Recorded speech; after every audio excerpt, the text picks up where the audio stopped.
Oke, mungkin langsung saja untuk mempersingkat waktu, kami persilahkan Mas Malik untuk menjelaskan sesi penting hari ini. Saya silakan kepada Mas Malik. Ya, baik. Bismillah. Assalamualaikum warahmatullahi wabarakatuh. Selamat pagi, Bapak Ibu sekalian. Alhamdulillah hari ini Al Azan Academy bisa hadir di sesi sosialisasi digital parenting ya. Jadi, insya Allah hari ini kita akan bahas beberapa materi mengenai eh, bagaimana sebenarnya teknologi yang terjadi sekarang ya. Khususnya ketika kita sudah mulai benturkan dengan pendidikan anak ya. Antara orang tua dan anak, kemudian bagaimana kebutuhan anak dan sebagainya.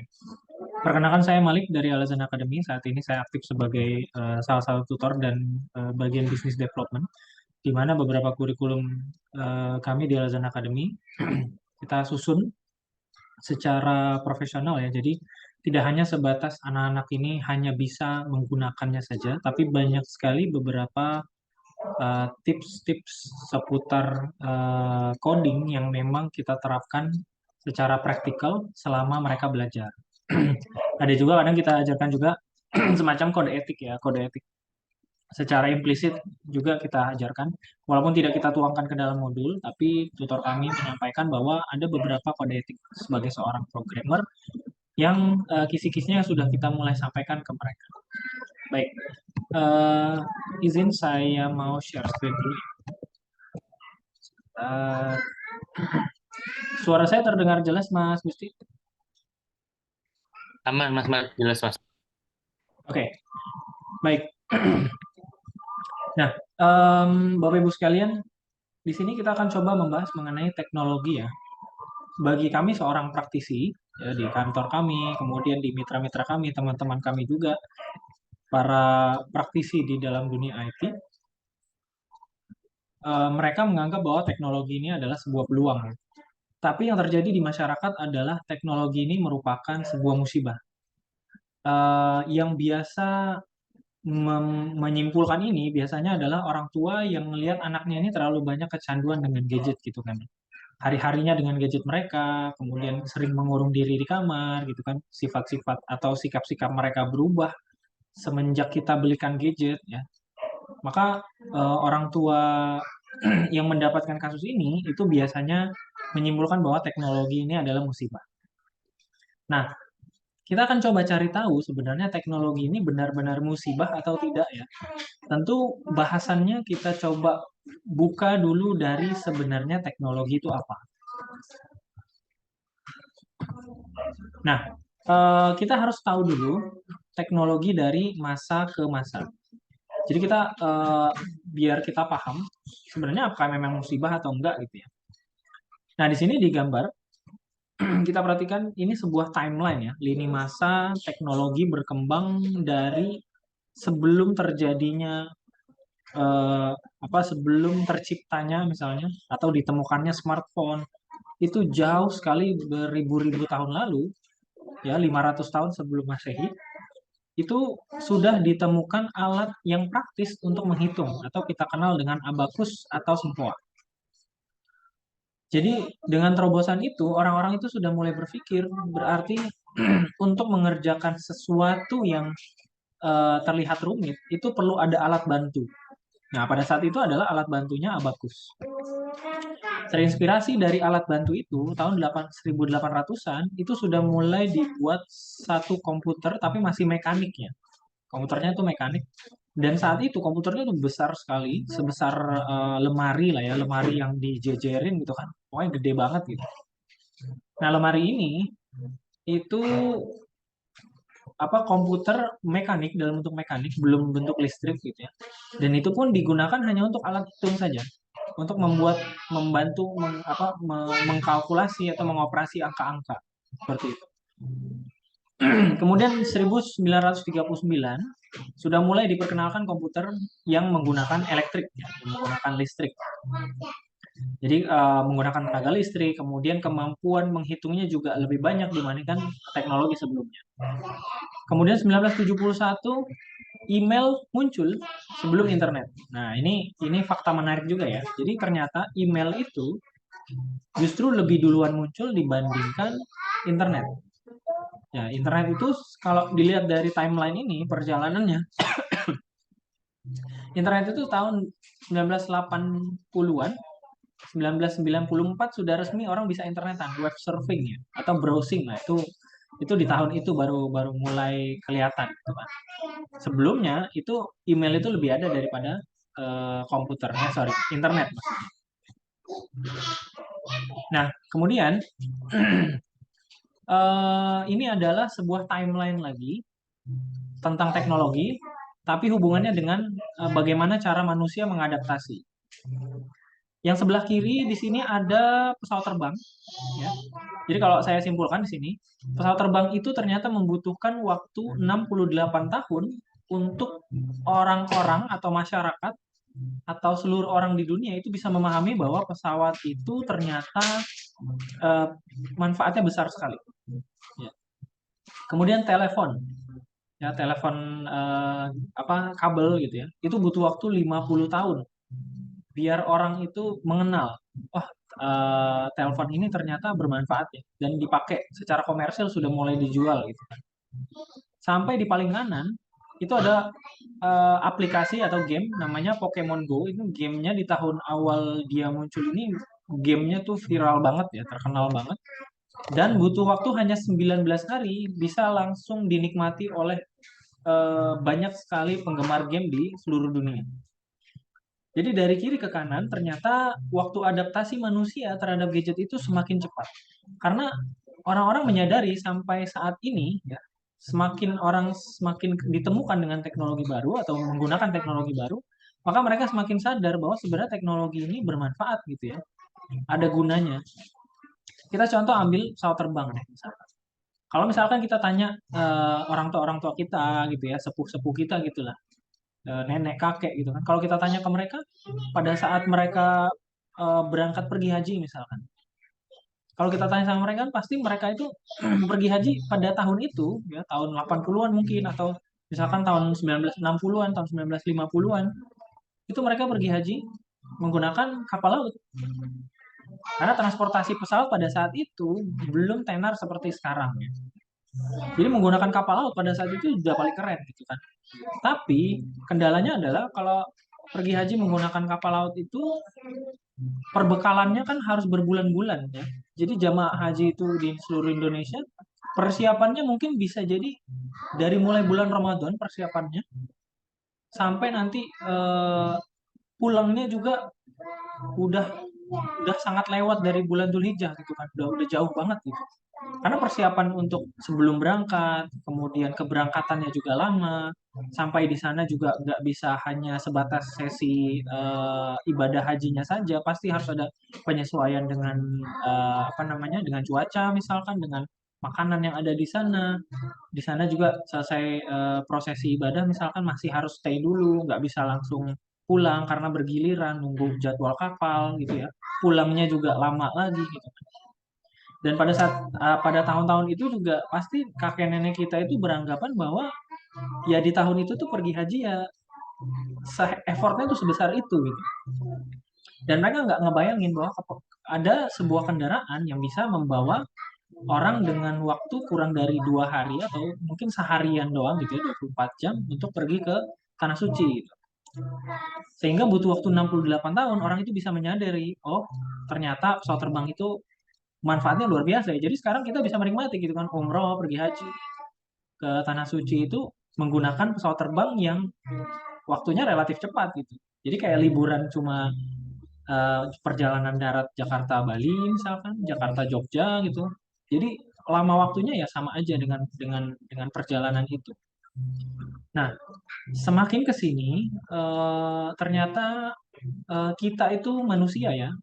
Manusia ini kan memang fitrahnya kita selalu beradaptasi terhadap hal baru ya. Dan semakin ke sini waktu kita untuk beradaptasi terhadap hal baru itu semakin cepat.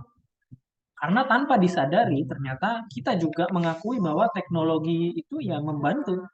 Teknologi itu yang memudahkan. Sedikit demi sedikit kompor yang di rumah misalkan di dapur kita itu pasti kita rubah dengan kompor yang lebih baru lagi gitu kan. Kemudian apalagi televisi sedikit demi sedikit kita ganti dengan TV yang udah mulai tipis. Dulu TV-TV-nya TV tabung gitu ya. pelan-pelan itu akan merubah gaya hidup kita sehingga kita akan menggunakan teknologi itu karena memang manfaatnya bukan hanya sekedar keren aja gitu ya. Oke. Nah, berikutnya bagaimana dengan 5 aplikasi ini? Nah, 5 aplikasi ini kita familiar nih sekarang nih. Ada Snapchat, ada Instagram, Instagram Reels ya. Kemudian ada YouTube Shorts, TikTok ya. Kemudian ada Snack Video dan banyak lagi yang aplikasinya jenisnya sama gitu ya. Yang dipakai untuk video-video pendek gitu lah. Berapa lama butuh waktu kita untuk kenal dan pakai? Kita walaupun kita nggak ngerti TikTok, misalnya kita sebagai orang tua, TikTok itu terkenalnya di kalangan remaja dan anak-anak gitu misalnya. Tapi ketika kita kenal TikTok, kita cuma ngelihat anak kita buka aja, itu langsung cepet. Oh ternyata TikTok ini toh. Ternyata TikTok bisa bisa dipakai buat jualan, bisa dipakai buat promosi barang gitu kan. Kemudian berapa lama jarak di antara mereka ya, di antara Snapchat, Instagram Reels, kemudian YouTube Shorts, TikTok dan lain-lain. Ini mereka kan saling bersaing. Karena masyarakat itu sudah mulai mengenal teknologi dan waktu adaptasinya cepat, sehingga kan satu aplikasi itu akan digandrungi oleh banyak orang gitu kan. Nah, dalam dunia bisnis pun mereka ini saling ingin merebut pasar. Jadi YouTube sendiri yang sudah segitu besarnya itu masih melihat bahwa TikTok ini adalah kompetitor dia yang dia harus bikin produk yang sama, muncullah YouTube Shorts gitu namanya, sehingga masyarakat nanti bisa memilih mana lebih bagus antara TikTok dan Shorts gitu kan, YouTube Shorts. Nah, dalam dunia bisnis aja teknologi itu dipakai untuk sampai merebut pasar seperti itu. Kemudian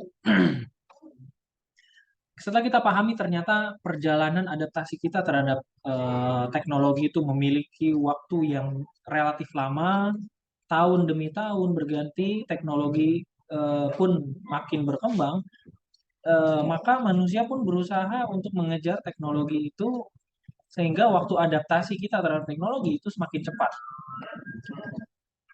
Nah, coba kita bayangkan teknologi yang paling sederhana sekali. Ini adalah alat tulis ya, alat tulis. Kita pun sering dapat kajian ya, di kajian-kajian para ustadz gitu menceritakan sejarah kenabian, sejarah bagaimana para para nabi misalkan atau para sahabat bisa menuliskan ayat-ayat Quran untuk dihafal gitu kan. Itu kan kalau menurut sejarah para para sahabat itu menuliskannya menggunakan benda-benda tajam gitu kan di lembaran daun misalnya atau di lembaran kayu di batu ya ditulis ayat-ayatnya sehingga bisa dibaca oleh para sahabat lain juga bisa juga dihafal nanti kan artinya alat tulis pada saat itu harus menggunakan tenaga yang kuat ya untuk nulisnya gitu ya dan alatnya yang tajam gitu dan harus di apa namanya dituliskan atau ditoreskan gitu ya digoreskan gitu di alas-alas yang bentuknya tuh kasar sehingga nanti hasil akhirnya itu bisa permanen. Nah, kalau dalam sejarah yang manusia apa namanya yang berhasil menemukan gitu ya di foto 3000 tahun sebelum Masehi, ternyata alat tulis itu ada yang bentuknya bambu runcing seperti ini ya, kalau Bapak Ibu lihat di gambar. Jadi bambu ujungnya tuh dibuat runcing. Nah, ini dipakai buat menggores alas tulisnya nanti. Jadi belum bentuk kertas pada saat itu. Masih daun mungkin atau kayu atau batu gitu ya. Kemudian berkembang lagi tahun 6000 itu sudah mulai menggunakan bulu burung. Saya juga nggak tahu kenapa alasannya apakah harus bulu burung, nggak boleh apa namanya batang bambu yang lain misalnya atau batang pohon yang lain gitu. Kemudian diciptakannya tinta. Nah, di sini udah mulai nggak apa digores-gores lagi tuh batu-batu itu. Tetap di sini udah mulai ditemukan kertas. Jadi tinta itu nanti kita tuliskan di kertas gitu. Sampai tahun 9990 sudah mulai komersil ya.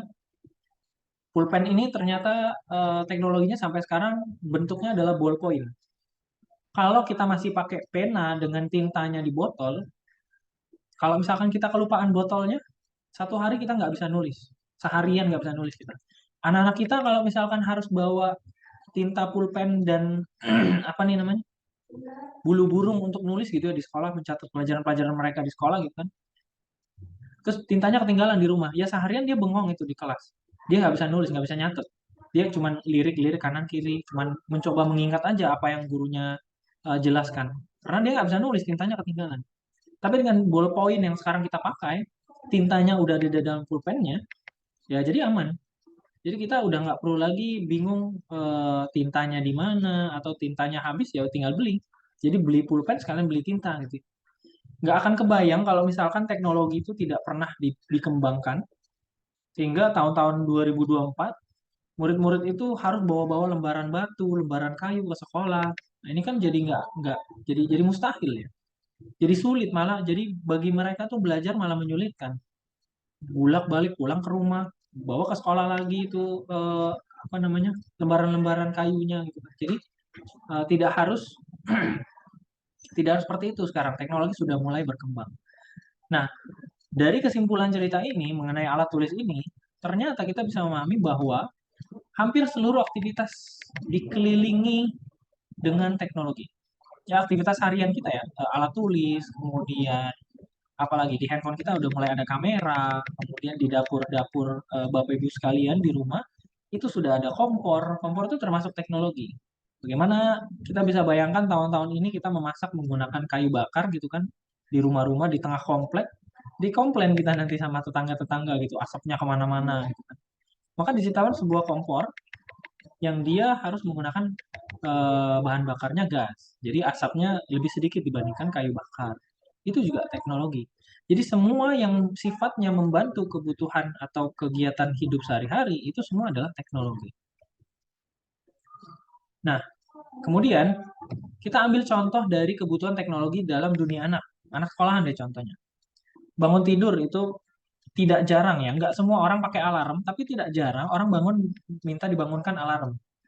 Ya, bahkan alarm pun kita tahu dan familiarnya atau terkenalnya alarm itu untuk alat bangun tidur gitu ya. Kemudian sarapan atau kita makan nggak sempat masak ya, pasti kita beliin GoFood. Minimal kalau nggak pakai aplikasi GoFood, kita mesen sama tetangga yang dia jualan makanan, mesennya via WA. Ya, itu pakai teknologi lagi. Kemudian berangkat sekolah. Ada yang naik angkot, ada yang dianterin sama orang tuanya, ada yang naik Gojek gitu kan. Itu yang semua saya sebutkan ya, angkot, kemudian dianterin orang tua naik sepeda atau naik motor, naik mobil, naik Gojek, itu semuanya teknologi. Teknologi transportasi. Kemudian belajar. Di tahun-tahun pandemi kita dipaksa untuk berteknologi menggunakan Google Classroom, pakai Zoom, sekarang kita lagi pakai Zoom, itu pun teknologi. Kemudian pulang sekolah. Pulang sekolah masih berkendaraan ya, pakai teknologi kendaraan lagi. Kemudian main. Apakah kita lagi main sama keluarga di rumah gitu ya, atau kita lagi anak-anak kita lagi main sama teman-temannya itu pakai teknologi lagi. Bahkan sampai jajan itu anak-anak kita nggak jarang itu dibekali sama e-money kan. Entah itu yang bentuknya kartu, kartu e-money atau dompet digital seperti Dana, OVO, GoPay gitulah ya. Anak kita sudah mulai paham dengan itu. Jadi semuanya yang ada di kehidupan sehari-hari kita tanpa kita sadari, mayoritas aktivitas sudah dibantu dengan teknologi. Jadi teknologi itu bukan hanya sekedar gadget ya. Yang kita pahami kan dan yang kita selalu jadikan sasaran ke anak-anak kita kan teknologi ini adalah gadget gitu. Padahal enggak, semua yang sifatnya membutuhkan itu semua adalah hasil karya dari teknologi. Nah, ketika kita sudah memahami bahwa teknologi ini memudahkan gitu ya, kita sudah sepakat bahwa semua alat-alat bantu kita di rumah, pulpen, kertas, kacamata, dan lain-lain, itu adalah teknologi yang memudahkan kita dalam melakukan aktivitas. Tapi ketika dibenturkan ya, dibenturkan dengan anak, perkembangan anak, itu pendidikan anak, maka muncullah masalah baru. Di sini kita sebut dengan kids and gadget dilemma. Sorry. Jadi dilema kita itu muncul bukan karena teknologinya, tapi karena teknologinya ini sudah mulai masuk ke dunia anak. Apalagi kalau udah masuk ke psikologis, pendidikan, wah hubungannya sudah mulai kompleks gitu kan. Nah, kids and gadget dilemma ini adalah masalah yang dihadapi oleh orang-orang tua zaman sekarang. Bukan hanya orang tua zaman dulu ya, artinya gini, orang tua yang anaknya yang kita pantau ini sudah mulai mengenal gadget, itu pasti mengalami dilema ini. Kan banyak ya orang tua yang masih punya anak kecil walaupun umurnya sudah tua ya, dianugerahi anak itu sudah di umur-umur yang sudah tua, dan dia melihat bahwa anak ini tumbuh besar kemudian dengan gadget gitu kan. Nah, mereka-mereka ini juga mengalami itu, dilema itu.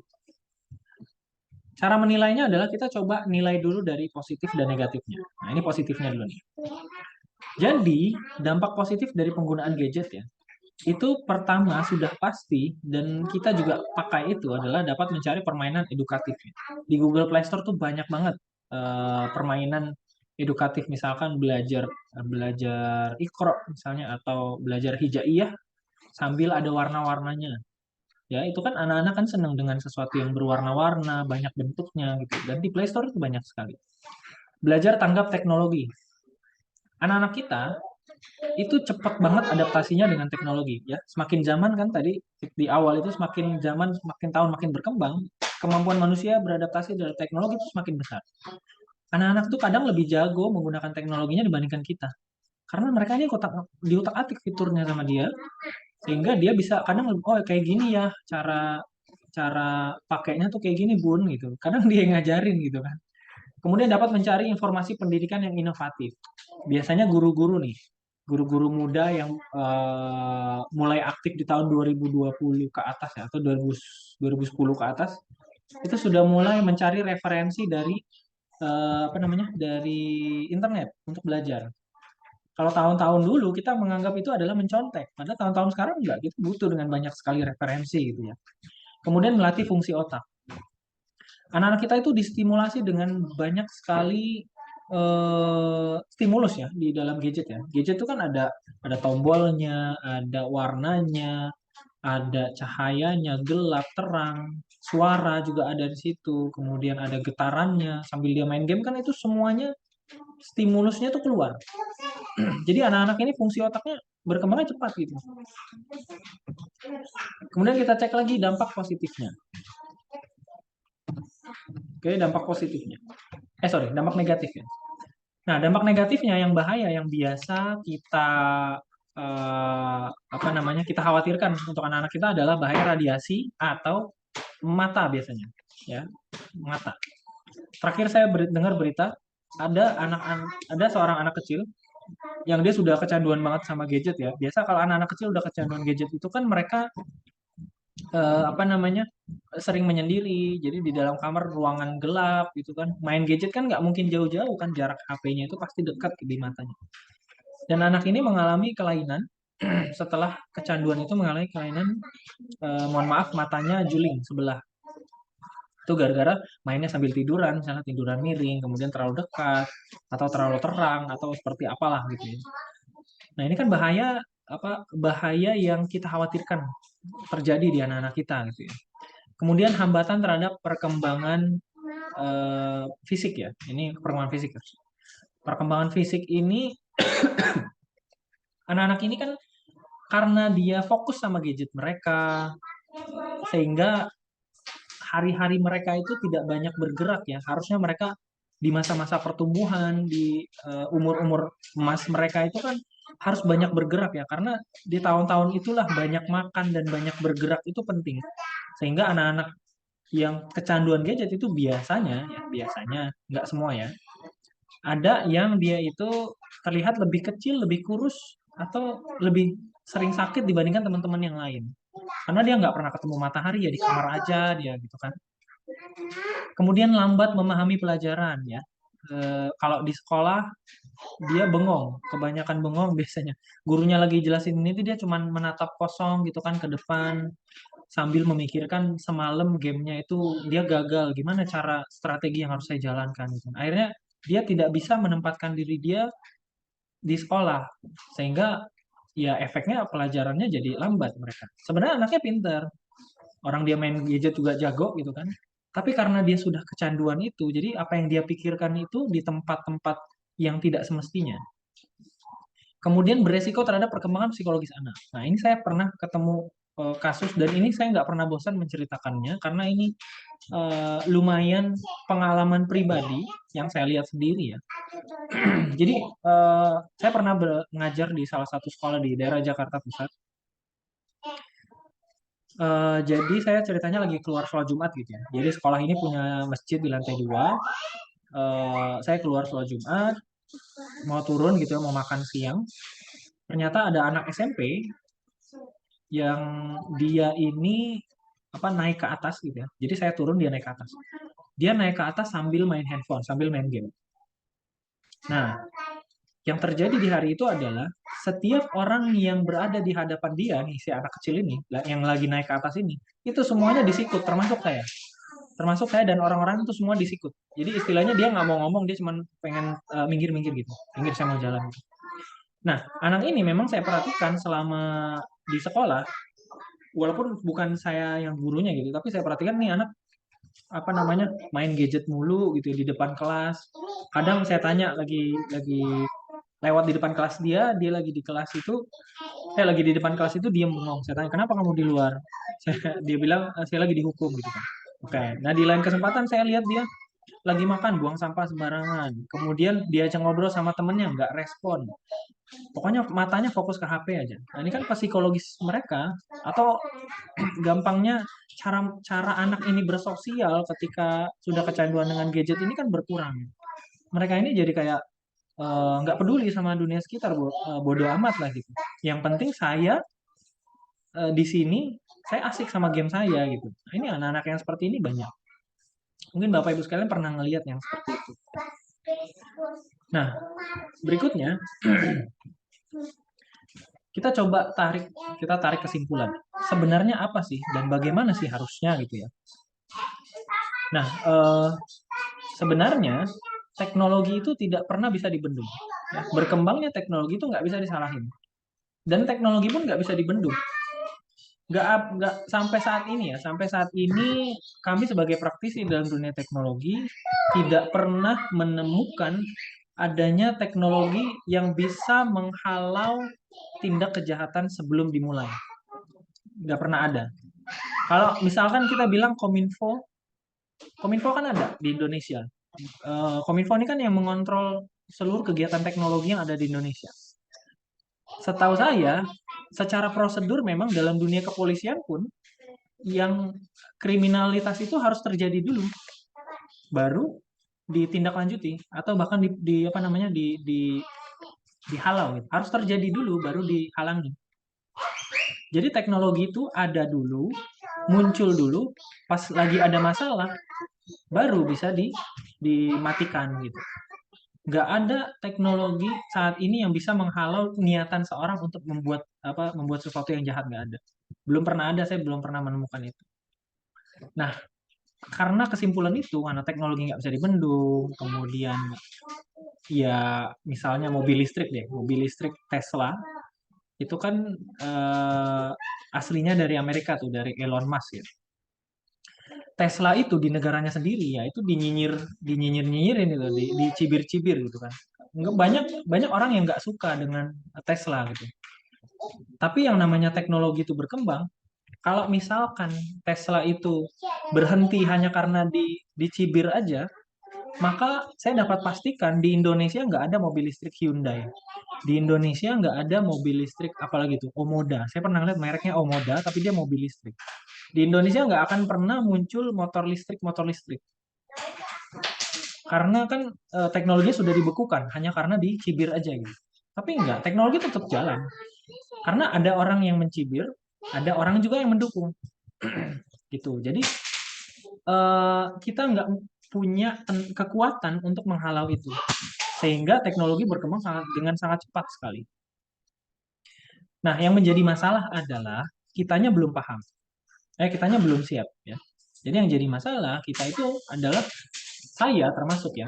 Kita adalah orang-orang yang belum siap. Gitu. Kapan atau apa dikatakan belum siap gitu ya.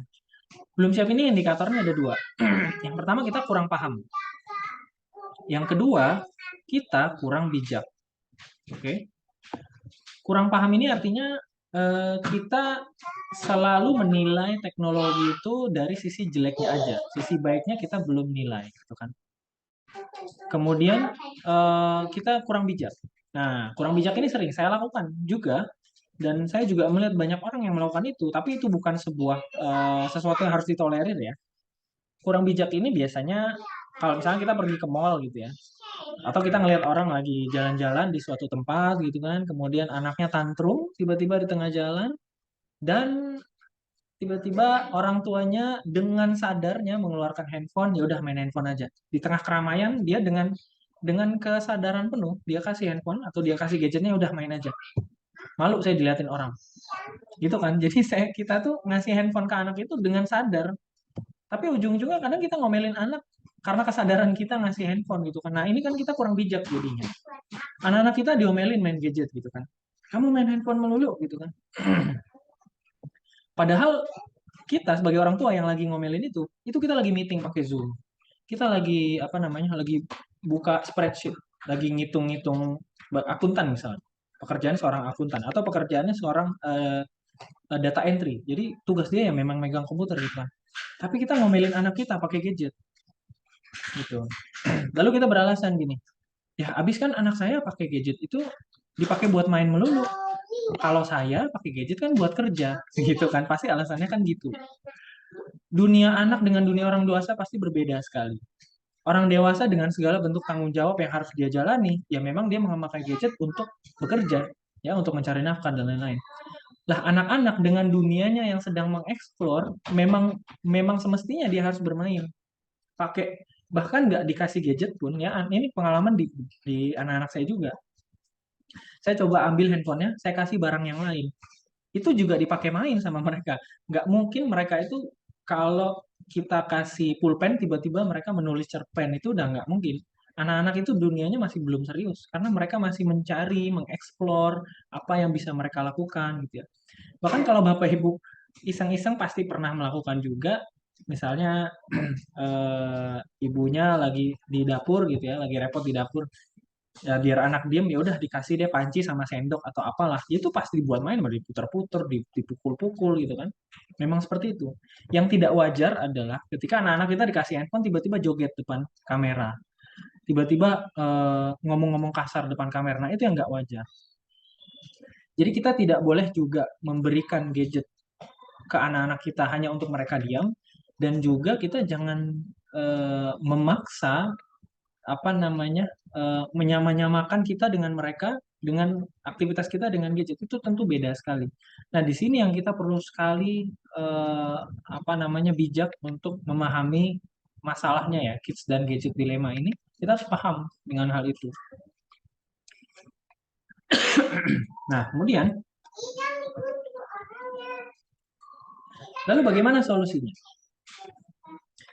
Solusinya kita selalu berikan 3 hal ini, yaitu selalu arahkan, kemudian selalu batasi, dan selalu awasi. Dan Bapak Ibu sekalian, saya hanya menyampaikan ya, saya hanya meneruskan saja dari apa yang pernah saya dapat dari webinar, atau bukan webinar, waktu itu saya seminar datang langsung ke parenting ya, seminar parenting. Saya pada saat itu merasa sangat ditampar sekali, karena saya waktu itu berprinsip, wah teknologi itu musibah, teknologi itu sesuatu yang nggak boleh untuk anak-anak, teknologi itu nggak boleh ada di dunia ini. Saya sampai berprinsip seperti itu. Sehingga ketika teknologi ini dibenturkan dengan anak, dengan kasih sayang kita ya, memang kita kan segala apapun yang kita kita lakukan ke anak itu kan karena bentuk kasih sayang kan. Sampai kita ini lupa bahwa apapun hubungan kita terhadap anak ya, apapun itu barangnya, apapun itu bentuknya, yang harus kita lakukan hanyalah mengarahkan, membatasi, dan mengawasi. Dan ini adalah memang peran orang tua. Ada gadget, tidak ada gadget, memang inilah yang harus kita lakukan. Jadi pada saat itu narasumbernya hanya mengeluarkan satu statement, dan itu sangat menampar saya dan membungkam saya sepanjang seminar itu, dengan kalimat, bukankah tugas ini adalah tugas kita sebagai orang tua? Nah, ini yang bikin saya tuh terdiam tiba-tiba. Saya langsung sadar, oh iya, memang ini ya, nggak ada gadget, nggak ada gadget ya memang ini. Jadi bukan gadgetnya yang kita salahkan gitu kan. Tapi apakah 3 hal ini sudah kita lakukan secara maksimal gitu ya? Kalau memang misalkan kita mengeluhkan di tahun-tahun ini, memang keluhannya sangat besar sekali. Karena memang perkembangan teknologi cepat dan adaptasi manusia ya, khususnya anak-anak terhadap teknologi itu juga cepat. Sehingga kita harus mengimbangi mereka ini memang perlu tenaga yang ekstra, perlu cara mengawasi yang ekstra juga, perlu cara membatasi yang ekstra, cara mengarahkan juga harus ekstra juga. Beda dengan orang tua zaman dulu, karena mereka nggak kecanduan terhadap gadget yang banyak sekali stimulusnya, mereka mungkin bisa lebih nurut gitu kan. Nah, kalau sekarang ini kan kita perlu dengan tenaga ekstra untuk mengerahkan tiga hal ini gitu kan. Kalau misalkan kita buang gadget ya, kita nggak usah ngomong gadget nih. Saya pernah baca beberapa video, ada semacam perhimpunan kedokteran gitu ya, perhimpunan dokter-dokter anak lah, atau dokter apa lah gitu, saya lupa. Intinya dokter ini sekarang ya sudah mulai menyuarakan, mengkampanyekan bahwa anak-anak itu tidak boleh main trampolin. Oke, ini kita nggak ngomong gadget, kita ngomongnya trampolin. Kan sudah mulai banyak tuh mainan-mainan trampolin di pasar malam misalnya, atau di tempat-tempat mainan ya, playground playground gitu, udah mulai ada tuh apa namanya, trampolin ya buat loncat-loncat itu kan. Nah ternyata dokter ini pun mengeluarkan kampanyenya ya, mengkampanyekan itu bukan dengan hal iri atau apa gitu, enggak. Karena anak kecil itu sulit untuk mengimbangi loncatan dari si trampolin itu. Sehingga banyak cedera yang terjadi di penggunaan trampolin terhadap anak ya, di anak ya, anak menggunakan trampolin itu banyak terjadi cedera, dan cederanya ini cederanya sangat fatal, yaitu cedera punggung. Punggung ini kan pusat jalurnya syaraf ya menurut ilmu kedokteran. Kalau punggungnya sudah apa namanya, sudah cedera gara-gara dia loncat-loncat dengan dia sulit mengikuti ritmenya, maka bisa dipastikan banyak sekali aktivitas gerak ya, aktivitas motorik itu yang terganggu. Nah, banyak dokter yang sudah mengkampanyekan itu. Dan itu bukan gadget. Itu bukan game, bukan Mobile Legend, bukan Free Fire. Tentu kita untuk hal yang di luar gadget aja banyak yang harus kita awasi, banyak yang harus kita arahkan, banyak yang harus kita batasi. Jadi bukan masalah gadgetnya, tapi memang peran kita yang harus ekstra melakukan ini. Walaupun sudah dari anak kita lahir sampai dengan sekarang ya, inilah yang memang kita lakukan dari dulu sampai sekarang. Cuma memang kita tidak mendeskripsikannya aja. Nah, kemudian contoh misalkan Bapak Ibu mau mengontrol anak-anaknya di penggunaan gadgetnya, silahkan download aja Google Family Link. Ya, ini salah satu dari banyaknya aplikasi ya, pilihan. Ketika download nanti biasa login segala macam, nanti bisa dibaca dokumentasinya lengkap bagaimana cara mengkoneksikan handphone anak dengan handphone orang tua. Ini kalau gadget gitu ya. Oke, kita sudah paham bahwa teknologi itu tidak bisa dibendung, kemudian perkembangan teknologi juga sangat cepat. Anak-anak kita harus ngikutin anak-anak yang larinya nih cepat banget terhadap teknologi. Kita nggak boleh tinggalin mereka karena mereka kan lagi lari nih istilahnya. Mereka lagi lari dengan dunia mereka. Kalau kita diam aja dengan kondisi sekarang, itu kan yang kita memahami bahwa ini adalah musibah. Ya udah anak jangan disuruh lari, tahan gitu kan. Nah, ini justru bahaya juga jadi bagi mereka karena tahun-tahun mereka besar nanti mereka akan ketemu dengan teknologi. Lalu harus kemana untuk kita coba mengatasinya gitu ya. Yang pertama adalah kita harus minimal ya, kita mulai ikut arus teknologi. Jadi anak-anak kita download apa, kita tanya kamu main apa, ini mainnya gimana. Kita coba cari tahu aja mainnya sebentar. Kan itu bentuk langkah kita untuk mencari tahu apa yang sedang dia mainkan gitu. Kayak misalkan dia berteman dengan teman dari luar gitu. Kan kita coba selalu tanya juga, temanmu dari mana, siapa, kemudian dia tinggal di mana, kamu ketemu sama dia di mana. Itu kan bentuk bentuk peduli kita terhadap perkembangan sosial anak gitu kan. Teknologi juga seperti itu, kita ikutin arusnya, minimal minimal jangan dilawan. Kalau kita berhak banget ngikutinnya, minimal jangan dilawan dulu, jangan dianggap TikTok bahaya gitu ya. Ya buktinya banyak sekarang orang-orang jualan di TikTok, buktinya banyak potongan-potongan kajian yang ada di TikTok gitu. Lalu kita bisa bilang TikTok bahaya tuh karena apa? Ya biasanya karena memang kita melihat sisi negatifnya saja gitu ya. Nah kemudian cari tahu lebih detail. Nah kita cari tahu nih lebih detail. Kalau misalkan Bapak Ibu ketemu dengan teknologi baru, dicoba cari tahu dulu, dibaca bareng sama anak misalnya. Kita coba kaji ini teknologinya apa, apakah ada transaksi haram di dalamnya gitu ya. Jangan sampai kasus seperti selebgram atau apa ya, YouTuber terkenal mungkin Bapak Ibu tahu, yang dia ini selalu apa namanya posting video-video bagi-bagi duit gitu kan, kekayaan dia dengan motor gedenya, mobil-mobil mewahnya gitu ya. Dia bangga dengan kekayaan itu ya. Siapa yang tidak bangga ya dengan kesuksesan dia? Dan dia selalu pamer bahwa saya hanya lulusan SMA gitu kan. Ya dulu dekil, dulu jelek gitu kan. Wah sekarang cewek mana yang nggak suka gitu ya. Siapa yang nggak bangga dengan pencapaian itu ya. Dan dia pamerkan itu, dia kerja di sini, sini, sini, sini, sini. Ternyata kepolisian sudah melacak aplikasi yang dia gunakan, yang dia anggap sebagai itu adalah apa namanya sebab dari kesuksesan dia. Ternyata itu adalah aplikasi judi. Kenapa dia bisa seperti itu? Karena dia nggak tahu, dia nggak ngerti bahwa adanya transaksi judi di dalamnya. Ternyata dia ikut terlibat di dalamnya. Dia menganggap bahwa yang dia lakukan tuh baik-baik saja.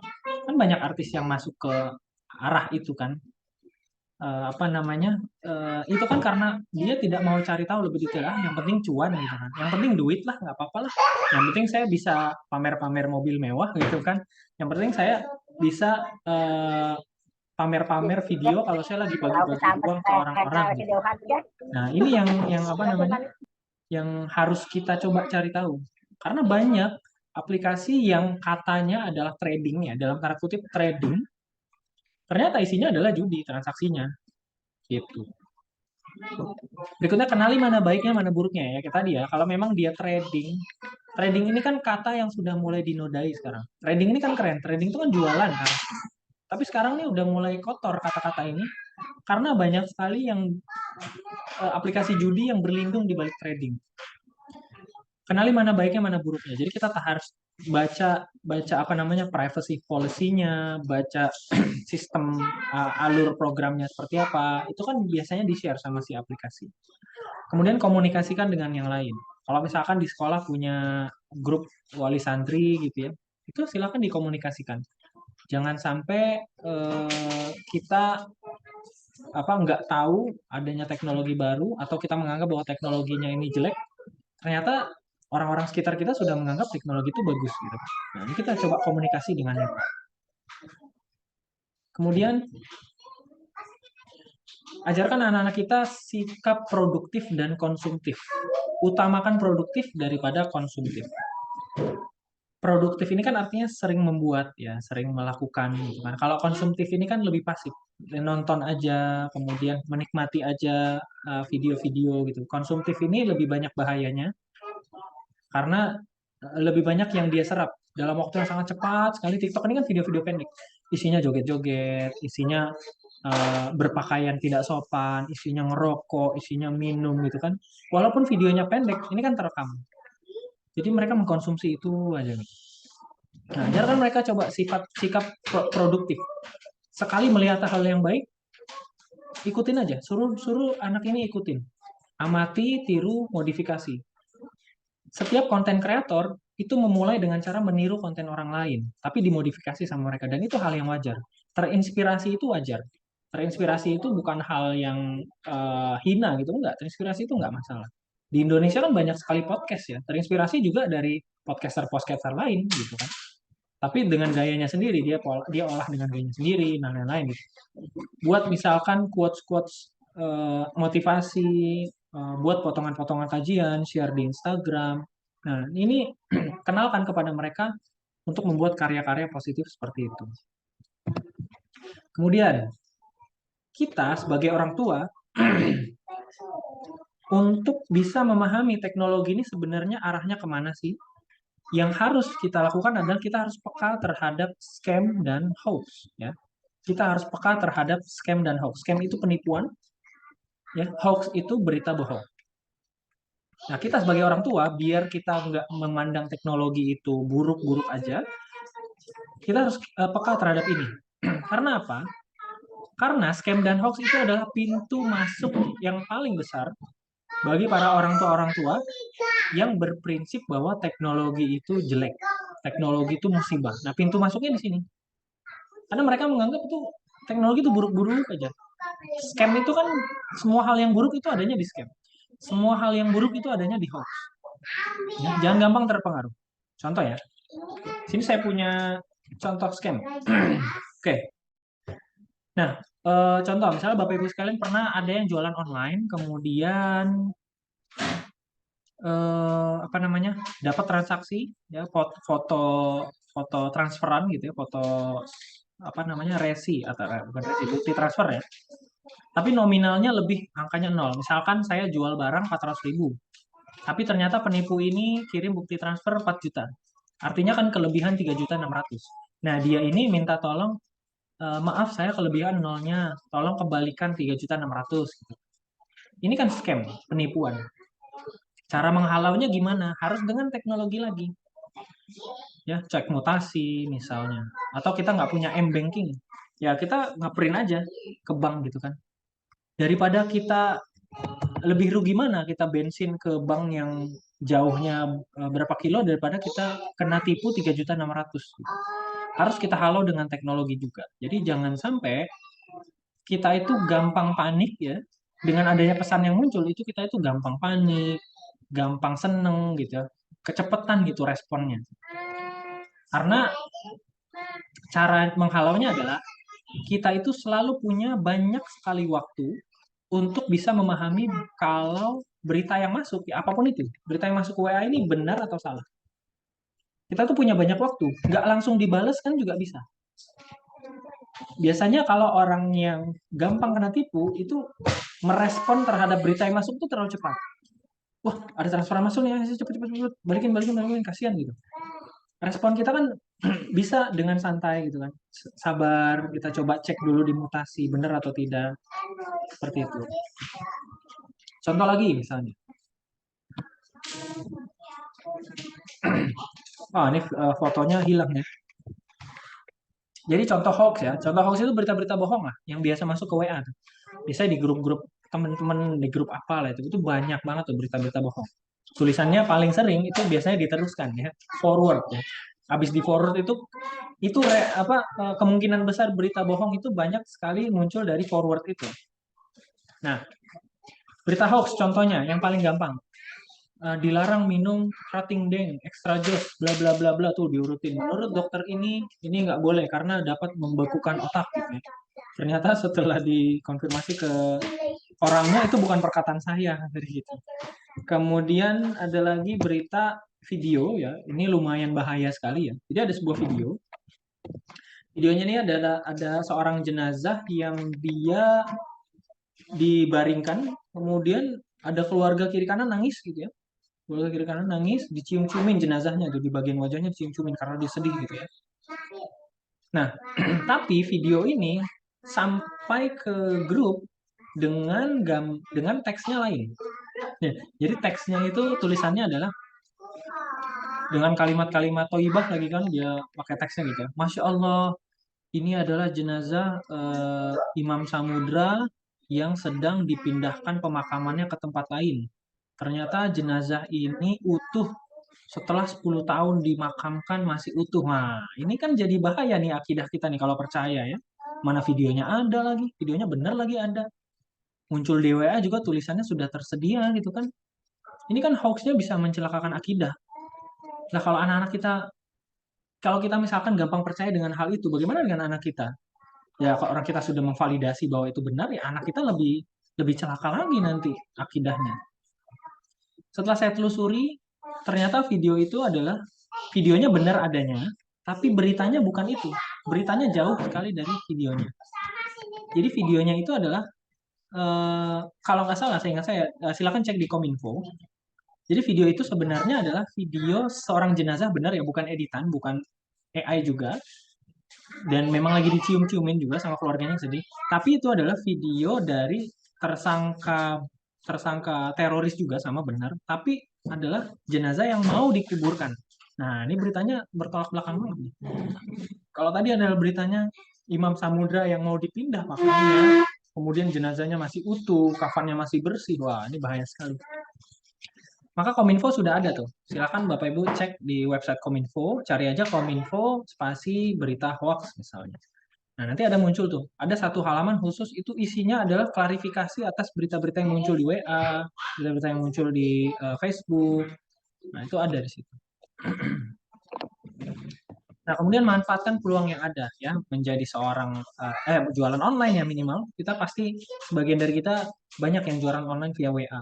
Jadi blogger, jadi website developer, 3D animator, mobile app developer ya, graphic designer, bahkan ada pekerjaan yang kerjaannya ngetik sosmed aja ya, itu dibayar namanya sosial media spesialis.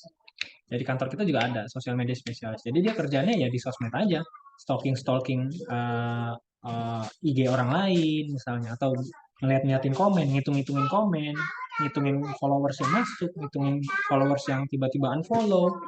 Itu namanya sosial media spesialis dan itu ada pekerjaannya dan dibayar.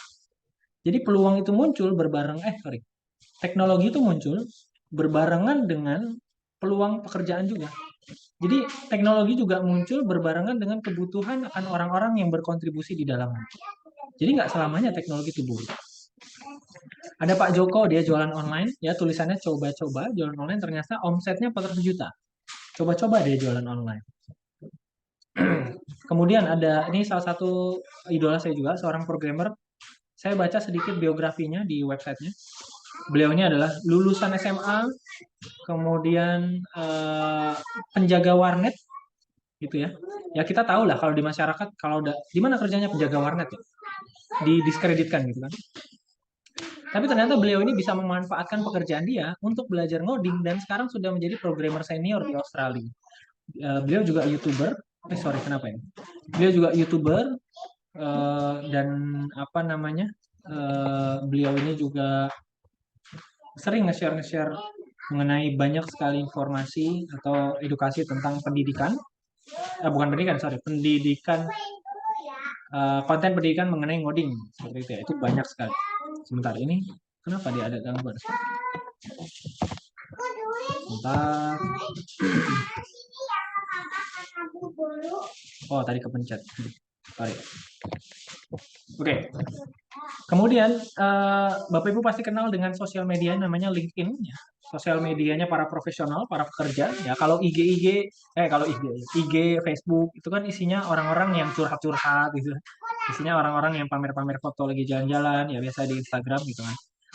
Nah, kalau LinkedIn itu kan isinya orang-orang yang profesional ya. Isinya apa yang dibahas, apa yang di-share itu semua mengenai dunia profesionalisme, pekerjaan, antara bos dengan karyawan. Ya. Sosial media LinkedIn ini pernah merilis 10 pekerjaan yang sangat dibutuhkan.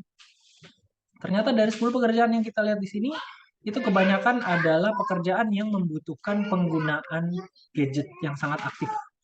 Penggunaan IT yang sangat aktif di sini. Dari mulai ngoding sampai hanya penggunaan software aja. Nah, bisa dibayangin nanti 10 tahun ke depan anak kita sudah mulai masuk ke umur di mana dia harus menjadi seorang profesional, sudah secanggih apa teknologinya gitu ya.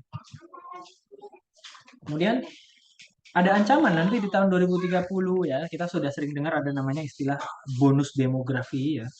Kalau misalkan nggak begitu paham dengan bonus demografi, mungkin saya coba simpulkan dengan cerita sederhana.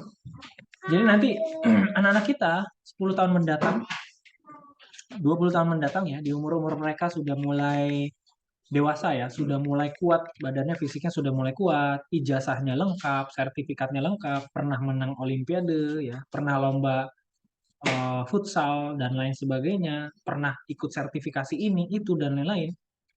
Nah, anak-anak kita ini kan anak unggulan kan? Ya bagi kita ini anak kita anak unggulan ketika sudah mencapai banyak sekali prestasi. Tapi ternyata di tahun ini mereka tidak sendirian. Mereka akan berbaris di antara orang-orang yang skillnya sama semua. Nah, ini kan jadi ancaman lagi.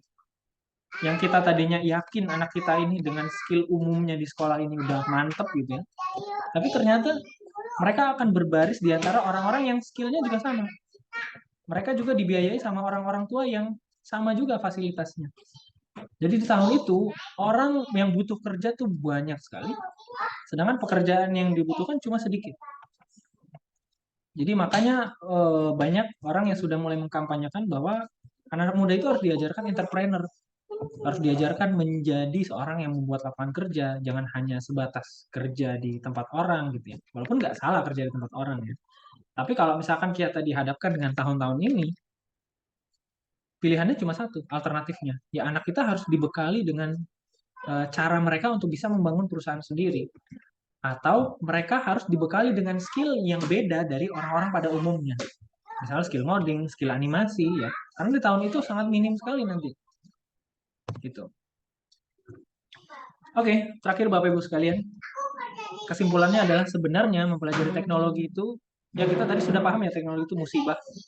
Tapi kita coba baca lagi, sebenarnya tidak tidak sebagian besar, bukan tidak sebagian besar, tidak seluruhnya musibah gitu ya. Ada yang harus kita gali dari teknologi. Walaupun demikian, teknologi hanyalah mempelajari alat, ya, mempelajari teknologi hanyalah mempelajari alat, selebihnya sama saja. Tidak ada yang berbeda. Tidak ada yang bisa menggantikan peran kita terhadap anak. Tidak ada yang pernah bisa menggantikan bangganya anak terhadap orang tua yang menyayangi mereka. Tidak akan pernah bisa menggantikan apapun, ya. Pokoknya teknologi hanya mempelajari alat, selebihnya sama saja. Kurang lebih seperti itu Bapak Ibu sekalian. Terima kasih banyak sudah hadir di webinar kali ini. Jika ada pertanyaan, silahkan.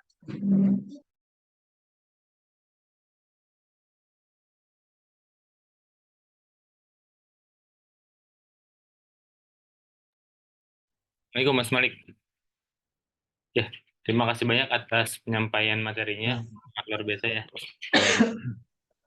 sharingnya. Ada pertanyaan nih Mas Malik, mungkin saya coba bacain ya Mas ya di kolom chat ya Mas ya. Ya, boleh. Oke, ini dari Pak Singgit. Mohon izin bertanya ke narasumber. Apakah coding ini dapat diterapkan sebagai teknologi perbaikan untuk aplikasi si santri ICBB? Sebab sampai saat ini aplikasi santri ini hanya berfungsi sebagai sarana keuangan saja. Padahal menu yang tersedia cukup banyak, ada akademik, santrenan, tahfiz. Nah, 3 menu yang terakhir ini sebenarnya lebih bermakna ya bagi wali santri, karena dapat mengikuti perkembangan studi santri dan lain sebagainya. Terima kasih. Oh. Baik. Pertanyaannya mungkin kalau itu kita kembalikan lagi ke pihak pesantrennya atau pembuat dari aplikasinya, developernya, karena mungkin saya coba bahas dulu perlahan ya. Aplikasi itu dibangun dengan pertama pengalaman kami memang aplikasi itu dibangun dengan cara dibagi menjadi beberapa fase. Jadi kalau misalkan aplikasi itu enterprise, aplikasi itu memang besar, banyak sekali modul di dalamnya, keuangan, akademik, absensi, kemudian mata pelajaran, guru, dan lain-lain. Itu biasanya programmer itu membangunnya secara bertahap. Karena kalau misalkan tidak dibangun secara bertahap, penggunaannya itu nanti akan dipakai mungkin sekitar 5 atau 6 tahun lagi. Gitu. Jadi sudah hal yang wajar ketika ada sebuah aplikasi hanya bekerja di salah satu modul saja. Jadi modul-modul lain itu memang biasanya dipakai ketika aplikasi modulnya sudah siap, seperti itu. Itu tergantung sudah dengan perjanjiannya gitu ya, perjanjian dengan tim developer dan lain-lain. Tapi itu bahasan yang mungkin nanti bisa dibahas ke pihak pesantrennya. Kemudian apakah bisa belajar coding ini diterapkan? Bisa, selagi santri-santrinya ini memang fokus dari pelajaran awal sampai dengan tahap yang lebih advance. Karena materi yang kita ajarkan, kita susun dengan bentuk praktikal yang memang terjadi di dalam dunia pekerjaan harus seperti apa. Dan itu pun dalam waktu 2 tahun kita ajarkan bagaimana cara menggunakan alatnya dulu. Sambil kita sisipkan sebenarnya logika dari membuat aplikasi itu harus disusun seperti ini, dan itu. Tentu nanti tantangannya untuk mencapai ke situ, para santri itu harus memahami bagaimana alur dari aplikasi itu harus dibuat. Jadi pertama mempelajari alatnya dulu, kemudian terbiasa membuat aplikasi dulu, sampai nanti bisa masuk ke ranah di mana aplikasi itu harus dibangun dari modul-modul yang kecil-kecil, jadilah aplikasi yang besar. Seperti itu. Insya Allah bisa. Tergantung nanti anak-anaknya atau santri ananda kita itu bisa mengikuti pembelajaran yang dasar itu sampai dengan benar-benar matang seperti itu. Oke, terima kasih Mas Malik atas penyampaiannya. Dari Pak Sigit, apakah sudah terbantu terjawab atau masih ada yang kurang? Terima kasih Mas Gusti, kayaknya sudah cukup. Oke, baik. Terima kasih, Mbak. Oke, Mas Malik, saya lanjut lagi. Masih ada lagi pertanyaan di Ya sini dari boleh. izin ini bertanya, jika anak belajar coding, apakah anak-anak harus memiliki perangkat komputer atau laptop? Jika menggunakan komputer pondok, berapa kali anak-anak bisa praktik dalam seminggu? Apakah cukup? Oke, dari program yang sudah kami jalankan di beberapa pesantren, itu perangkat yang digunakan itu komputer atau laptop. Jadi laptop pun bisa, komputer bisa. Yang penting spesifikasinya sudah memenuhi spesifikasi standar yang digunakan untuk ngoding atau komputernya juga sama seperti spesifikasinya. Kalau menggunakan komputer di pondok, berapa kali anak bisa praktik dalam seminggu? Kesepakatan yang biasa kita jalani itu alokasi waktu yang dimiliki oleh santren atau sekolah itu biasanya 1 kali dalam sepekan. Nah, kalaupun ada mau diadakan lebih dari itu kita kembalikan lagi ke pihak pesantrennya. Jadi kurikulum yang kita susun itu kita jabarkan sebanyak 32 pertemuan, 32 materi dalam 1 tahun gitu. Nah, itu dipecah-pecah menjadi satu pekan sekali atau setara dengan kira-kira sekitar kalau satu semester itu 4 bulan, 4 bulanan ya, karena kan ada kepotong libur, potong jadwal kepulangan, penjengukan dan lain-lain. Itu kita idealkan di satu pertemuan 1 pekan. Tapi jika ingin lebih itu biasanya dikondisikan lagi dengan pihak pesantrennya. Kemudian satu pertemuan itu 90 menit. Jadi kita 90 menit itu kita padatkan dalam bentuk kurikulum itu dalam bentuk apa namanya tematik ya. Tematik. Jadi kita sambil mengajarkan bikin aplikasi, sambil dasar-dasarnya juga kita ajarkan aplikasi ini nih nanti dibangun dengan standar ketentuan untuk bikin ini A, B, C, D gitu ya. Seperti itu. Oke, terima kasih Mas Malik. Bagaimana? Apakah sudah terjawab pertanyaannya?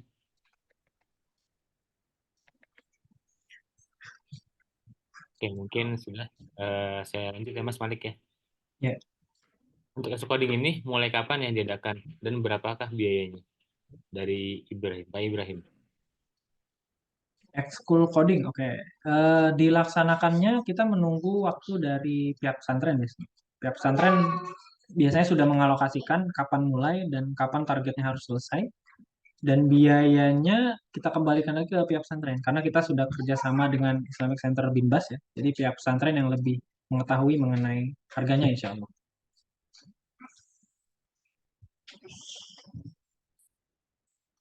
Oke, baik. Makasih Mas Malik. Ada Ya, lagi pertanyaan dari Bapak Ibu?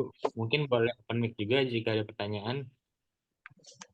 Boleh di kolom chat atau di japri juga saya boleh.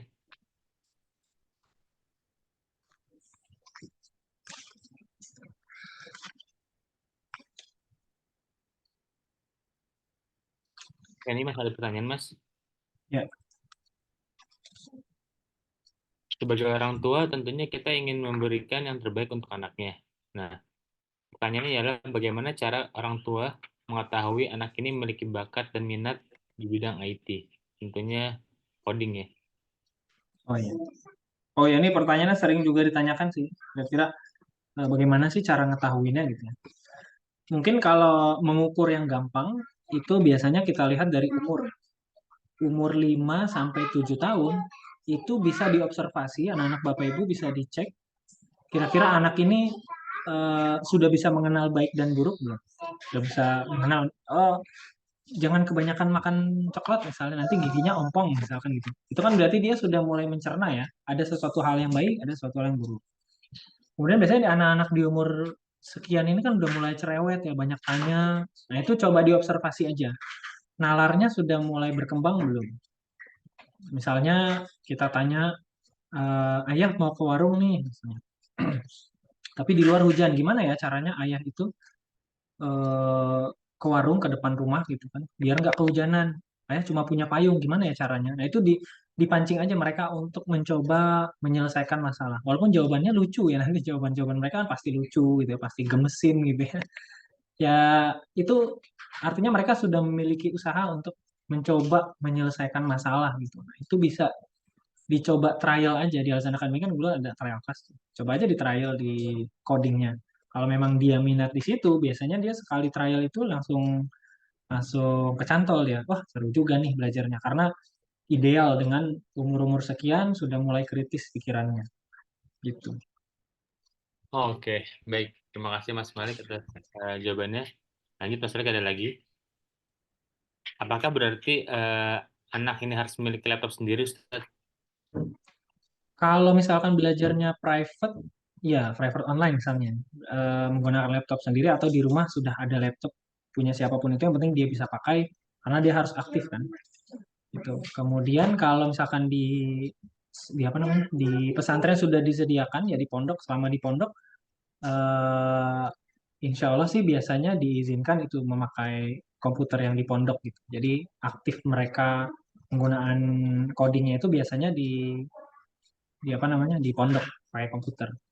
Cuma kalau balik lagi kalau pihak ke pesantren ya kalau memang membolehkan membawa laptop misalkan ya itu lebih baik gitu pakai laptop sendiri. Mungkin dia lebih nyaman dengan laptop sendiri seperti itu. Oke, baik Mas Malik. Lalu ada pertanyaan lagi di Mas Malik. Target output pembelajaran dalam 1 tahun, anak-anak bisa sampai apa ya? Lalu bahasa apa yang akan diajarkan? Oh, oke. Mungkin saya sambil kasih contoh dulu ya. Gimana caranya?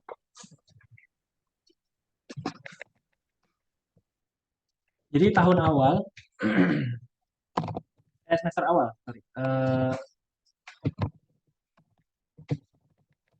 Jadi tahun pertama itu mereka kita ajarkan menggunakan Tankable dulu ya. Tankable ini contohnya seperti ini. Tankable ini merupakan satu aplikasi drag and drop ya. Aplikasi yang dia eh, ngoding tapi tanpa ngoding ya. Jadi gitu, ngoding tapi tanpa ngoding. Jadi ngoding tapi semuanya digunakan bentuknya itu puzzle. Jadi logika-logikanya itu disusun puzzle, kayak nyusun puzzle, nyusun Lego gitu ya. Yang mana harus yang besar harus di bawah di atas gitu kan. Nah, itu kan menstimulasi apa namanya? Ide dan kreativitas mereka gitu. Dan logika juga ya, nggak sekedar warna itu artinya adalah estetika, tapi warna-warna yang ada di Tankable ini dia memiliki banyak fungsi. Ada yang warna sifatnya logika, ada yang warna sifatnya matematika di dalam situ. Nah, ini semester pertama ya. Jadi tahun pertama mereka belajar ini. Kemudian setelah ini selesai, ini aplikasinya tuh mobile apps ya. Aplikasi nanti mobile apps. Mereka bisa bikin aplikasi yang kita contohkan setiap harinya, setiap pertemuannya. Itu ada aplikasi kalkulator, kemudian panduan pikir pagi petang misalnya, kemudian semacam Tally counter ya.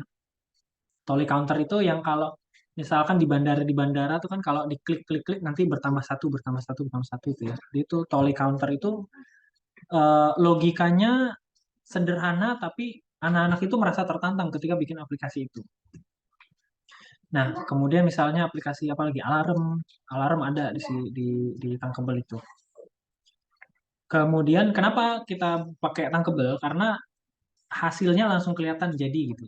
Jadi mereka itu susun-susun logika, nanti tampilannya muncul gitu kan. Tampilannya mana nih? Mana contoh? Oh, ini nggak muncul. Jadi tampilannya tuh langsung kelihatan. Langsung jadi mobile apps-nya gitu. Nah, seperti ini. Nanti mereka nyusun secara estetik, mereka nyusun warna, tata letak, tombolnya harus seperti apa, gitu. Nah, ini di hari pertama. Jadi ruang lingkup programming menggunakan Tankable itu hampir semuanya tercover gitu dari mulai logika sama warna atau tampilan gitu kan.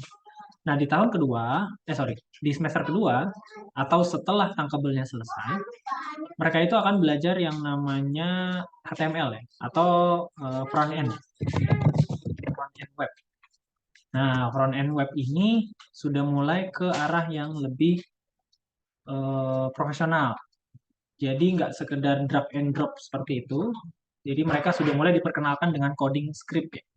Jadi ngodingnya itu langsung dari lembar kosong, kemudian nanti kita ajarkan bagaimana penyimpanan penyimpanan foldernya, bagaimana struktur foldernya, sampai nanti bisa dipublish front end-nya itu tampilan ya, baru sebatas tampilan.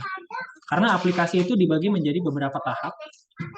Setelah dilakukannya analisa dan perancangan, itu ada lagi yang namanya implementasi tampilan, ya, implementasi desain. Nah, berbarengan kan itu ada namanya implementasi sistem atau proses. Nah, di tahun pertama itu diajari tankable dan front end. Jadi diajarin bagaimana caranya nyusun tampilan, ngasih warna, ngasih tombol, mana yang cocok tulisannya gelap, backgroundnya apakah harus terang atau gelap, seperti itu. Oke, baru nanti di tahun kedua diajarkan lagi mengenai front end, back end, dan sampai masuk tujuan akhirnya itu ke full stack web developer ya. Stack web developer itu selama program 2 tahun atau sekitar 64 pertemuan kalau nggak salah. Seperti itu. Terima kasih Mas Malik. Ya. Ya, lanjut Mas. Mungkin pertanyaan hampir mirip Mas tadi Mas. Platform yang digunakan coding itu apa ya? Oh, platformnya itu kita pakai Tankable tadi yang pertama di semester awal ya. Kita pakainya Tankable. Yang ini seperti ini.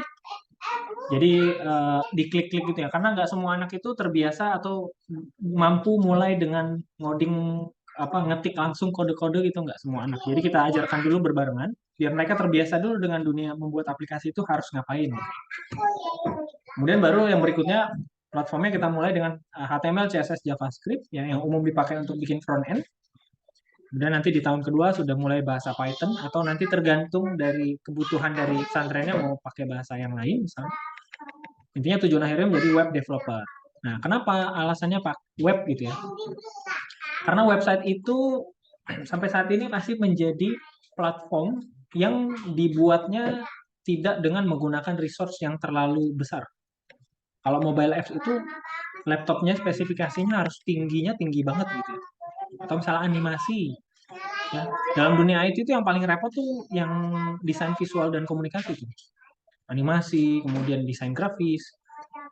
Itu dalam dunia IT mereka tuh spesifikasinya bener-bener harus high end. Gitu. Tapi kalau web itu standar juga bisa. Jadi nggak terlalu tinggi banget spesifikasinya. Jadi mereka nanti akan diajarkan dengan spesifikasi komputer yang mereka punya. Kan kita nggak bisa memastikan semua spesifikasinya sama. Sehingga kita putuskan bahwa ya udah deh website dulu, website developer dulu. Karena nanti dengan sendirinya teman-teman yang sudah selesai belajar ngoding itu pindah bahasa itu menjadi hal yang wajar. Misalnya mereka mau ngoding Java, mau ngoding aplikasi desktop, mau ngoding Linux misalnya, mereka mau belajar server, itu dengan sendirinya mereka akan terbiasa insya Allah. Seperti itu Mas Gusti. Oke, terima kasih Mas Malik. Kita lanjut lagi Mas. Ya. Mungkin anak yang di pondok ini nggak kudet saat pendaftaran jenjang kuliah dapat berkas. Nah, kira-kira apakah dengan salah satu mungkin ini ya tambahannya kali ya dengan adanya yang gitu Excel coding di sini, apakah itu bisa menambah wawasan dia di bidang teknologi pusat atau lebih mahir gitu atau lebih menguasai stat biar nggak terlalu kudet gitu sih. Oh ya, jadi apakah anak-anak ini kudet biar nggak kudet gitu ya, kurang update? Apakah harus diekskul juga, dan saya sarankan di rumah juga pada saat liburan gitu ya. Pada saat libur panjang kan anak-anak biasanya pulang ke rumah atau pas lagi pulang pesantren lagi jadwal penjengukan atau jadwal pulang libur karena ada kegiatan di asrama biasanya itu kami sarankan tetap beraktivitas di codingnya ya, tetap beraktivitas codingnya bisa online melalui platform-platform yang free atau misalkan mau dipandu nanti ada kelas-kelas pendek juga di Al-Azan Academy kalau lagi anak-anak liburan itu juga ada, karena sama halnya dengan kemampuan menghafal misalnya atau kemampuan belajar pelajaran lain itu nggak bisa hanya dimanfaatkan di kelas saja. Jadi saya biasa ngomong ke para santri kalau saya ngajar yang di daerah Jakarta ya, Jakarta Bogor sekitarnya, itu saya bilang jangan berhenti ngoding di sini, jangan cuma di lab aja, karena nanti teknologi itu kan selalu berkembang. Jadi cari-cari informasi, minimal baca berita update mengenai coding itu setidaknya bisa apa namanya, membuat kita tuh nggak terkurung dari aplikasi yang cuma kita buat aja. Padahal aplikasi yang bisa dibuat itu banyak banget. Dan ada juga pernah saya ketemu dengan santri yang dia sudah lulus, ternyata dia kuliahnya kuliah IT. Gara-gara dia ikut coding. Jadi dia tertarik dan dia di kelas itu serius banget. Akhirnya ya pada saat pulang dia kita punya platform gitu ya, nggak via WA. Jadi kayak ada mungkin di sosmed saya lupa pada saat itu kita hubungan kita dia nanya-nanya nanya mengenai coding ini bagusnya gimana, saya mau kuliah bagusnya pilih yang mana gitu, itu ada sampai nanya-nanya seperti itu. Jadi eh, di ekskul doang belum cukup karena kalau pulang biasanya udah lupa tuh. Nah, biasanya diutak-atik lagi. Jadi ada kelas pendek, biasanya kita kasih solusi, ada kelas pendek di Alzen Academy yang biasa digunakan untuk anak-anak pesantren yang libur pulang ke rumah. Jadi di rumahnya dia tetap ngoding lagi gitu. Oke, baik, terima kasih Mas. Ada lagi pertanyaan Mas Malik? Ya, Apakah masih bisa ikut latihan coding Ustaz? Kalau bisa, di mana ya kalau mau ikut?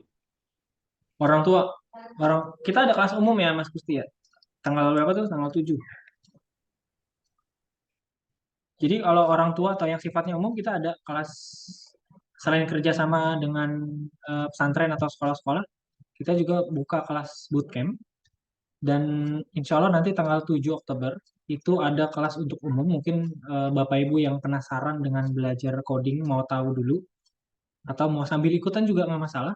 Siapa tahu nanti Bapak Ibunya juga apa bisa jadi programmer juga seperti Anandanya nanti ya setelah lulus dari apa ekskul coding. Di tanggal 7 kita akan ada kelas intensif bootcamp itu dilaksanakan selama sebulan atau sekitar 24 hari. Itu hybrid ya, kelasnya itu bentuknya hybrid. Jadi ada online-nya, ada offline-nya. Bukan offline, sorry. Ada online video online, maksudnya video pembelajaran dan video live sama tutor langsung yang kita undang dari beberapa daerah dan mereka-mereka ini adalah praktisi langsung di bidangnya. Itu. Jadi 24 hari ada itu. Kontak yang bisa dihubungi untuk pelatihan ini boleh hubungi ke kemana nih Mas Gusti? Oke, mungkin nanti saya chat di sini ya untuk nomor official langsung. Ya, boleh. Ke nomor official adminnya itu nanti eh, beliau biasanya aktif itu jawab.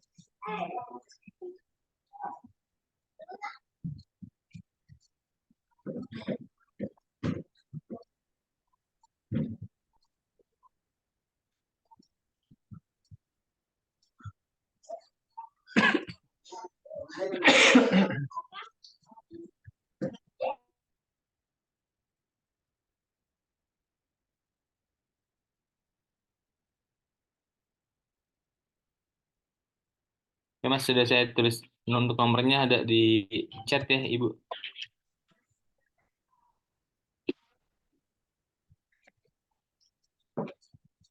Apakah ada pertanyaan lagi dari Ibu Bapak sekalian? Mungkin boleh langsung open mic juga kalau ingin bertanya langsung. Kami persilahkan.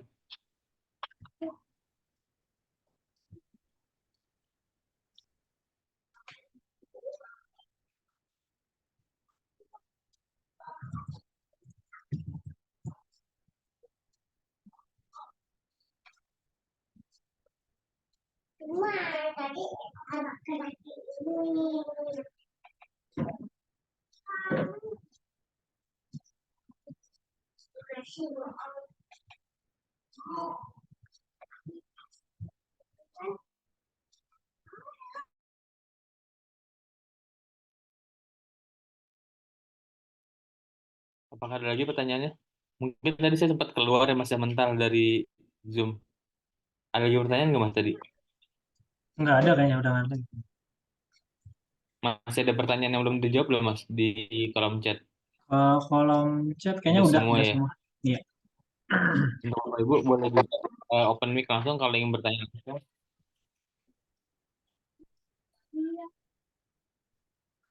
Apakah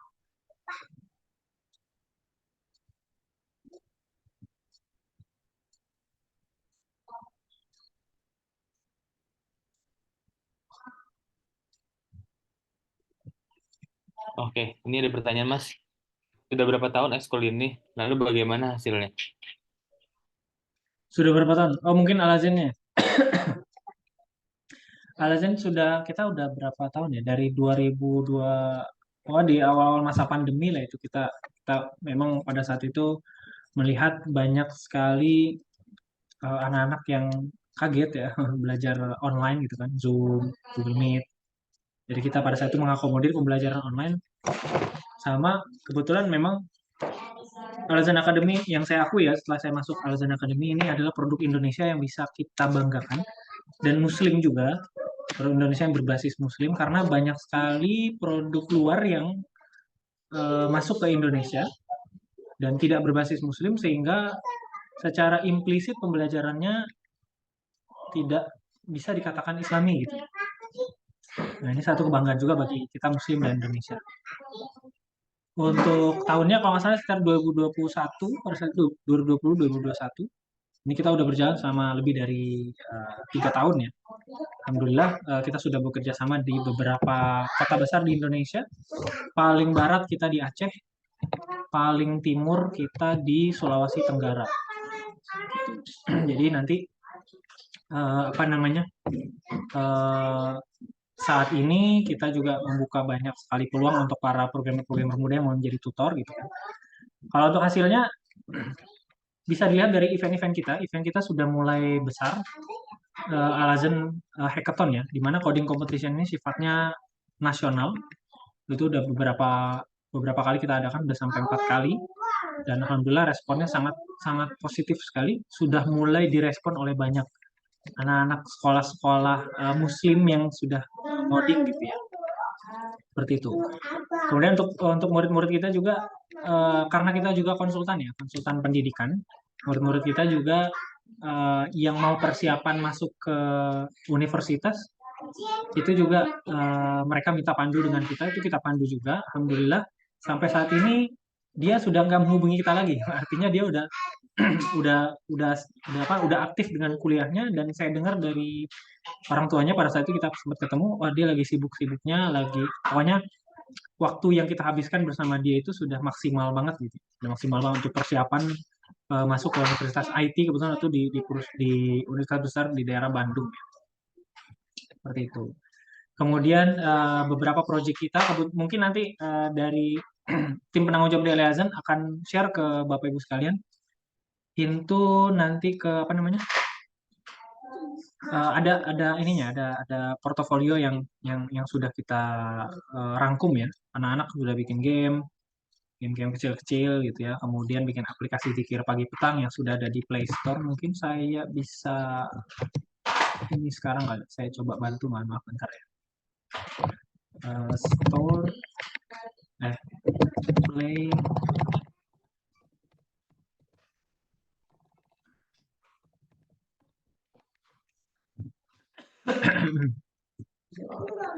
Oke, kalau Bapak Ibu lihat di Play Store, di searching aja yang publishernya itu Al-Azan Academy. Al-Azan Academy. Nanti akan muncul karya-karya murid-murid kita. Ini ada di sini nih.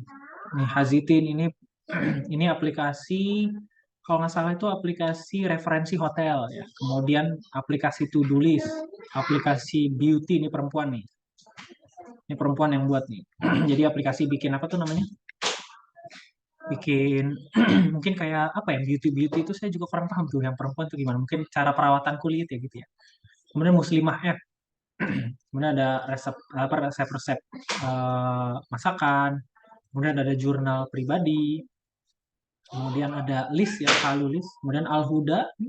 Al-Huda ini semacam apa tuh aplikasi yang dimiliki oleh Ustadz kita tuh kan ada tuh ya aplikasi yang misalnya nanti ada azannya di dalamnya, ada jadwal sholatnya, kemudian ada apa ayat-ayat pendek misalnya di dalamnya. Nah ini contoh aplikasi dari yang sudah dibuat oleh murid-murid kita. Ini bisa dicek aja di mungkin saya kirim ke ini ya ke dalam chat. Itu bisa diinstal di HP Bapak Ibu sekalian.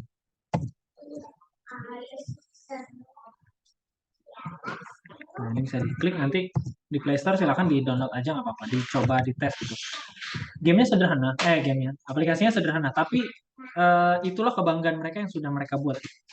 Dan saya yakin ketika mereka menekuni ini ke depannya, ini akan menjadi kenangan mereka bahwa dulu saya pernah bikin aplikasi sederhana banget loh, tapi sekarang saya sudah di perusahaan yang profesional misalnya seperti itu. Kemudian ini ada komik juga. Kebetulan anak-anak ini suka suka komik gitu ya. Akhirnya dia susun cerita, dia punya cerita, dia rangkum ke dalam sebuah komik, dia buatkan aplikasi seperti itu.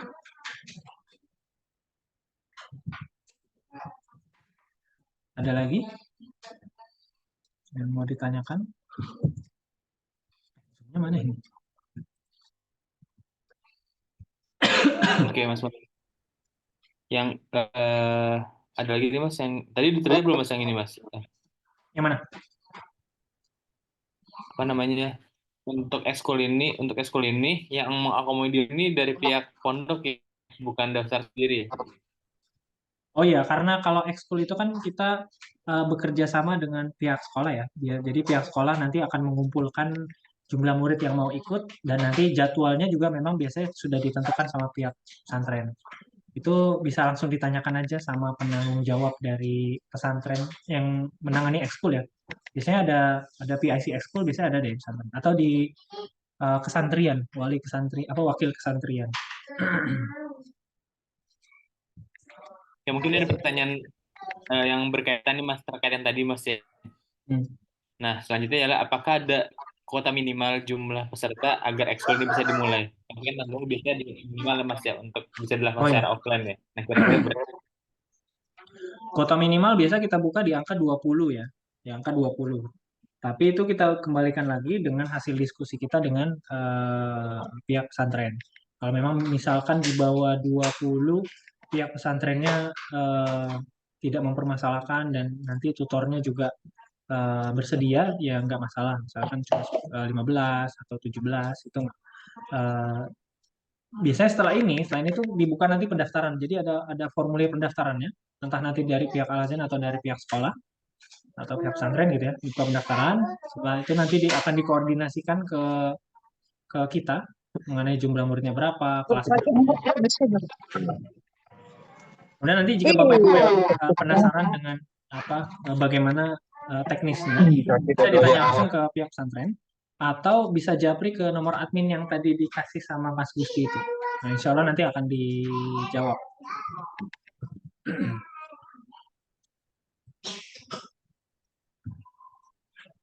Oke. Ada lagi nih Mas pertanyaan. Oh ya, jika Ananda sudah ikut ekskul renang dan bimbel nih, apakah memungkinkan waktu dan energi Ananda untuk ekskul ini? Alokasinya kita serahkan ke pihak sekolah, ya balik lagi alokasinya kita serahkan ke pihak sekolah. Yang pengalaman kami yang di beberapa pesantren di daerah Jabodetabek itu pasti apa namanya dialihkan ke jadwal lain yang benar-benar hari itu kosong, atau kalaupun hari itu ternyata banyak sekali ekskul, biasanya ditaruh di jam-jam tertentu. Itu yang penting nggak bentrok aja antara berenang atau bimbel. Misalnya nanti pihak pesantren yang ngelihat kalau berenang ini biasanya perjalanan dari kolam renang ke balik ke santrinya beres-beres tuh agak lama, mungkin agak dikasih spare waktu sedikit 2 jam baru bisa kita mulai. Jadi jamnya nggak bentrok gitu. Jadi anak-anak juga ada waktu untuk istirahat.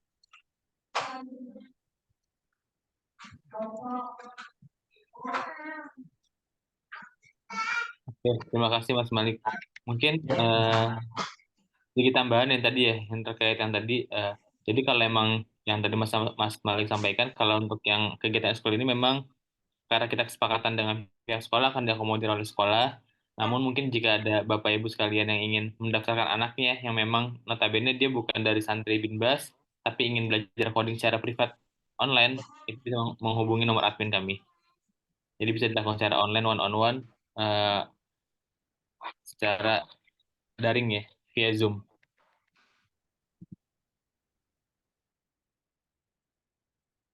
Apakah ada lagi pertanyaan dari Bapak Ibu sekalian?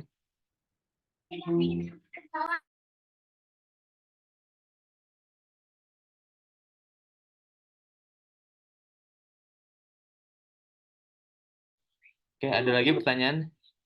Mungkin jika tidak ada, kita cukupkan Mas ya untuk hari ini Mas ya. Mas Ya, cukup ya. boleh. Oh, iya. Ya, silakan.